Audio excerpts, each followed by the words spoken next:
There are moments in life that seem small at first. Just another Saturday. Just another sunny morning. But sometimes, the smallest moments are the ones that reveal the most about people, about community, and about the kind of world we're leaving for our kids. This is the story of how a glass of lemonade turned into a neighborhood rebellion. How an 8-year-old's innocent dream was nearly crushed by a man with too much power and too little heart. And how a little stand, a lot of love, and a touch of sugar sparked something much bigger. Let me take you back. It started a couple of weeks before school let out for summer. My daughter, Ellie, had just turned 8. For her birthday, she didn't want toys, or gadgets, or even a party. All she wanted was to start a lemonade stand. She'd seen it in cartoons and books, heard about it from her friends, and had been obsessed with the idea for months. And so we told her yes. That one little yes set off a chain of events none of us could have predicted. Ellie took it seriously. She made lists, color-coded them. She asked questions like, should I offer sugar-free options?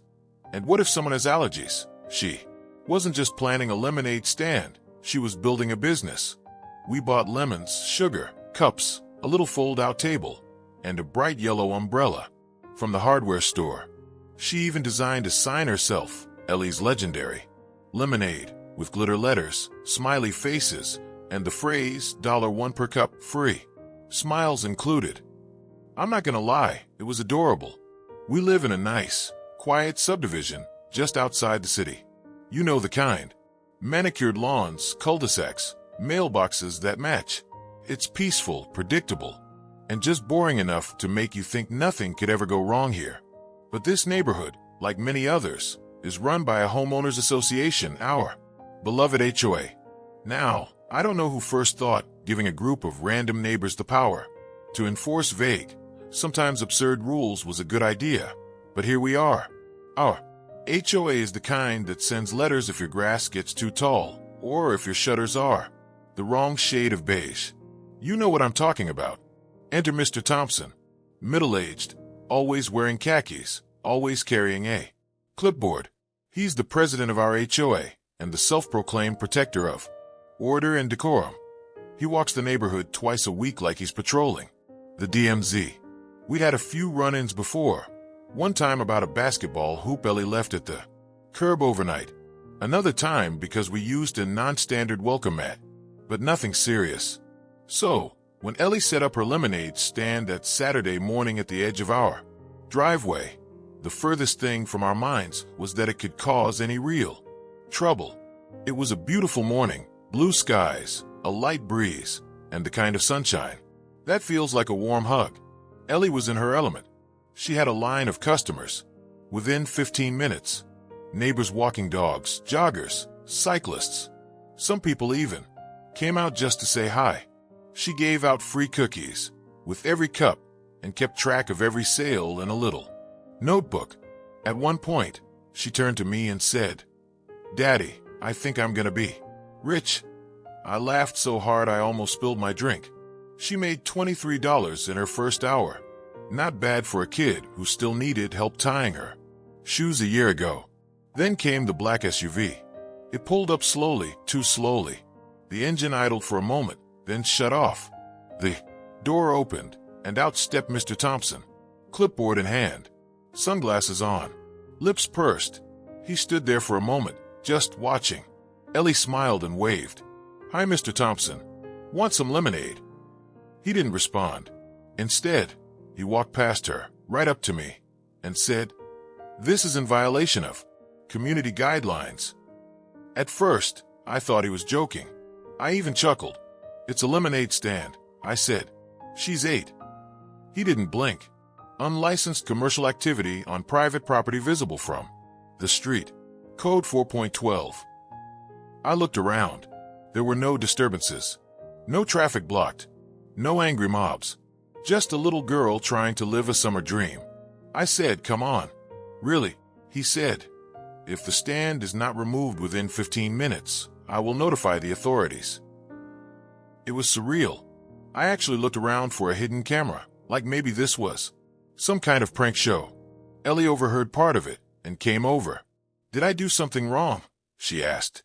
Her voice trembled. That's when the anger hit me. Not yelling anger. Not the kind you show. The quiet, heavy kind. The kind that settles in your chest and makes your hands shake. I bent down and said, "No, sweetie, you didn't do anything wrong." I looked Thompson dead in the eye and said, "We're not taking it down." He said, "Then I'll have to escalate." And he walked away. About 10 minutes later, just as Ellie was handing lemonade to a family with a stroller, the siren started. 2 police cars. Lights flashing. No sirens, thankfully. Just lights. They parked right across the street, stepped out, and walked toward us. Ellie froze. The other kids at the stand scattered like marbles. I stepped forward to meet the officers. To their credit, they weren't aggressive. One of them, Officer Reynolds, immediately smiled and said, "Hey, heard there's some legendary lemonade around here." Ellie blinked, unsure of what to say. He took a cup, handed her $1, and said, "Tastes like freedom." The other officer spoke quietly with me. "We got a complaint from the HOA. Said there was an unauthorized business operation. We have to follow up, but we're not shutting this down." He actually apologized. They stayed for a few minutes, chatting with neighbors, took pictures with the kids, bought more lemonade. Then they left. But Ellie wasn't the same. She sat down behind her table, no longer smiling. "Did I do something bad?" she whispered again. And that's when I knew I couldn't let this slide. The next day, I posted the story on our neighborhood Facebook group. Nothing dramatic, just a photo of Ellie behind her stand and a brief retelling of what happened. I ended the post with, "This is what happens when rules matter more than kindness." It exploded. Hundreds of comments, dozens of shares. People who had never interacted online were coming out of the woodwork. One neighbor wrote, "This is the final straw. I've had it with the HOA." Another posted, "Let's make Saturday Lemonade Day." Someone else suggested starting a petition to change the rules. And they did. It circulated faster than wildfire. By the end of the week, over 200 signatures. Then came the news. A local station caught wind of the story. They asked to interview Ellie. We talked about it and decided together she'd do it. That Friday, a news crew set up in our yard. Ellie wore her favorite yellow dress. She answered questions like a pro. When asked why she wanted a lemonade stand, she said, "Because it makes people happy." The segment aired that night, and the next morning, the crowd doubled. Kids brought their own stands. Brownies, iced tea, crafts. Parents helped. Music played. We even had a local food truck join in. It wasn't just Ellie's stand anymore. It was a movement. We started calling it the Saturday Sidewalk Market, and people showed up. Every single week, Mr. Thompson stopped showing up. We never saw the black SUV again. But 3 days later, we got a letter, an official HOA document. Inside was a letter from Thompson himself. Half apology, half excuse. I recognized that my actions may have caused unintended stress. Unintended. He included a $10 bill and wrote, "Please consider this a donation to your daughter's enterprise." We didn't cash it. Instead, we framed the letter. Ellie wrote, "My first hater," in red marker on it and hung it above her desk. Summer rolled on. The market grew. Local businesses started donating supplies. A retired carpenter built a permanent lemonade booth for Ellie. Someone printed shirts that said Team Lemonade. What started as a summer hobby became a community tradition. But more than that, it changed Ellie. She became confident, bold. She started talking about other business ideas. She read books about famous entrepreneurs.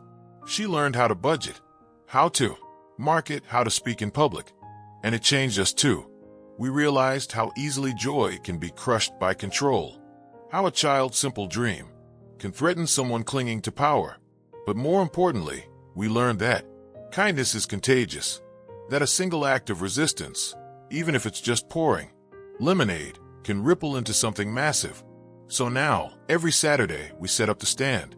And every time I see Ellie hand someone a cup, I think about that first day. About the fear in her eyes, about the sound of those sirens, and about how proud I am that we didn't back down. Because sometimes standing up to something small means standing up for something big. Ellie's lemonade stand wasn't just about lemons and sugar. It was about freedom. It was about childhood. And it was about reminding all of us that the rules should never be more important than what's right. So the next time you see a kid with a stand, stop, buy a cup, tip generously, and know that somewhere a clipboard is shaking in fear.